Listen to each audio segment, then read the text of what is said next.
Кимди ким көрдү? Биржибайды там басты.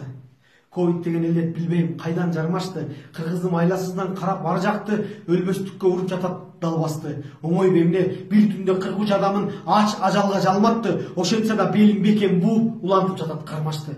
Айрымдар мээримдүү жүрөк менен жеке отелдерин обсервацияга арнашты. Айрымдар врачтардын ачка калганын угуп, аларга ысык тамак камдашты. Ынтымак менен уул кыздар акча топтоп, Түркиядан кычкылтек аппараттарын жалдашты. Элге эл жардам берип отурат.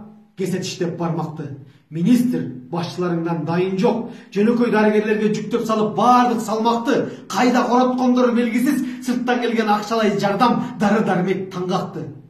А депутаттарыңчы, алар каникулга чыгып кетишти. Тибеле эс алууга бараткансып алгачкы коомго бир тыйынчалык пайдасы тийбеген соң, билбейм кантип уялбай көтөрүп жүрүшөт. Депутат деген эл берген алдагы мандатты.